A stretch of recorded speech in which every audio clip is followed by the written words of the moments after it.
Yo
yo yo, c'est Ichini, bienvenue à toutes et tous pour ce premier numéro de On en parle ou pas? Ce numéro sera consacré à Persona, plutôt aux fusions de Persona, et on va même se concentrer sur Persona 5 Striker. Alors Persona 5 Striker, moi je joue sur Switch, mais il est également disponible sur les consoles de Sony.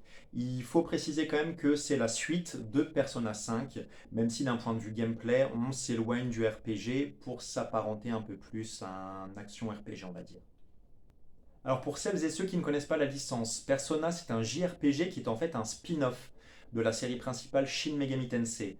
Persona a beaucoup plus de succès que la série principale chez nous, en tout cas à l'heure actuelle, malgré des ressorties, des remasters qui tendent aussi à redonner les lettres de noblesse à la série principale des SMT. Le principe de Persona, donc de ce JRPG, c'est vraiment une aventure un peu en deux temps. À savoir une partie vie sociale qui nous permet, presque comme un visual novel finalement, de suivre le background des personnages, d'en rencontrer de nouveaux et de tisser des liens. Et ça c'est très important dans cette série parce que les liens renforcent un petit peu, peuvent booster pendant les combats par la suite les personnages. Dans Persona, comme son nom l'indique, on a un système de persona, c'est-à-dire une forme d'invocation de créatures, de démons. Les personas, en fait, sont des représentations un peu de l'état d'esprit des protagonistes, et c'est le sujet qui nous intéresse tout particulièrement aujourd'hui. Imaginez-vous, une version un peu mythologique, démoniaque des Pokémon. Eh bien, c'est ça les personas. Au fur et à mesure dans le jeu, on va être amené à en rencontrer différentes, à les recruter et même à les fusionner. Et c'est là que je me demande si on en parle ou pas. Comme je vous le disais, Persona 5 Strikers, c'est la suite directe de Persona 5 premier du nom. On se retrouve avec notre bande de potes qu'on a rencontrés dans le jeu précédent, à devoir parcourir le Japon pour X raisons que je ne spoilerai pas, dans une ambiance super colorée, super pop et super funky. Les choses se passent normalement, on retrouve nos mécaniques de gameplay, avec une petite différence du fait que Persona 5 Strikers soit plus axé sur de l'action RPG, là où Persona 5 était lui un RPG au tour par tour. On avance tranquillement, on recrute ses personas, et puis à un moment, on se retrouve quand même dans la Velvet Room. La Velvet Room, c'est quoi? La Velvet Room, c'est une sorte de Pokémon Center local, ambiance un peu plus glauque, avec une espèce d'infirmière Joël de 12 ans, Lolita gothique, qui nous explique qu'ici, on peut monter en stats ou fusionner nos personas. Et là, on nous explique qu'en fusionnant deux personas, on peut en obtenir une nouvelle et bien plus puissante. Alors, à qui ça ne ferait pas envie? Donc, je me suis dit, moi, banco. Première entrée dans la Velvet Room, je me dis, allez, vas-y, Pixie, c'est pour toi. Je choisis deux personas en essayant de voir, parce qu'on peut un petit peu visualiser le résultat de la fusion, ce qui pourrait m'intéresser. Et puis là, l'infirmière Joël, là, de Persona, me dit t'es sûr? Je sens vite fait que c'est pas super rassurant, sachant que l'ambiance est un petit peu malaisante. Je me dis ok, banco. Et c'est là que tout commence. Je valide mon choix, et ce qu'il faut savoir, c'est qu'il n'y a aucun moyen de faire marche arrière. Et là, on se retrouve devant un plan fixe de tes deux personas qui te regardent, les yeux larmoyants, genre Bibi Fox sur la banquise. Et là, tu entends dans ta tête, tu l'entends, elle te dit mais gros, t'es sérieux? T'es sérieux? Ton combat contre la Lolita, super narcissique dans sa prison. Je t'ai soigné, je t'ai remis des points de vie. Bah ouais, j'ai un sort pour soigner, gros. Et tu fais quoi là? Tu me sacrifies? Tu me sacrifies? Moi je me dis, mais non, c'est une fusion, ce n'est pas un sacrifice. Sauf que l'infirmière Joël, Elle te sort quoi? Ben des putains de body bags, des trucs de cadavres. Elle te les met dedans, elle te les balance dans une vierge de fer. Tu vois ce que c'est une vierge de fer?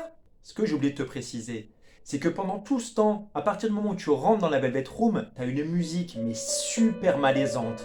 Et là tu dis mais merde, j'aurais dû me douter qu'il y avait un truc qui allait pas. J'aurais dû me douter que ça tournait pas rond chez cette petite gamine de 12 ans habillée comme une Lolita gothique. Eh ben ouais, la musique c'était un indicateur en fait. Et ça fallait le savoir.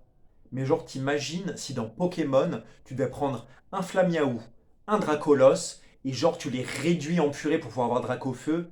En vrai ça se fait pas. En vrai ça se fait pas. Sauf que là, on est dans Persona, c'est des démons. Et donc du coup ils se sont dit, bah vas-y banco ça passe. En vrai le jeu, l'édition Day One, ils auraient dû te le fournir avec une corde. Et le collector avec une lame de rasoir, une bombe de bain et des Xanax. La bombe de bain, c'est parce que dans le bain, c'est un peu moins dégueulasse que de foutre du sang partout, quoi, du coup. Enfin bref, après ces montagnes russes émotionnelles, tu te retrouves enfin face au résultat de ta fusion. Et là, je dois t'avouer que ton sentiment de culpabilité, il va s'envoler quelque peu quand même. Tu te retrouves face à une créature de ouf, avec un design de ouf et des stats de ouf. Et c'est là que tu commences à te dire que finalement dans le jeu, il faut absolument pas t'attacher à tes personnages. Parce que finalement c'est quoi? De la matière première. Par contre, j'ai essayé avec les enfants, hein. J'en ai un beau, j'en ai un intelligent, j'ai essayé de fusionner les deux, ça t'attire que des embrouilles, c'est même pas la peine d'essayer, juste dans le jeu, pas dans la vraie vie s'il te plaît. Voilà pour le système de fusion de Persona 5 Strikers qu'on retrouve quasiment dans tous les Persona et même les Shin Megami Tensei. En tout cas, pour ceux qui n'ont pas encore testé la série des Persona, je pense que Persona 5 c'est une très bonne entrée en matière, mais même pour l'univers des Shin Megami Tensei. D'ailleurs, l'actu d'Atlus, c'est la sortie de Shin Megami Tensei 5 très prochainement. Allez mater les trailers, ils sont assez ouf si vous adhérez à l'univers. J'espère que ce premier On en parle ou pas vous a plu. N'hésitez pas à liker, à vous abonner et à commenter. Allez, ciao.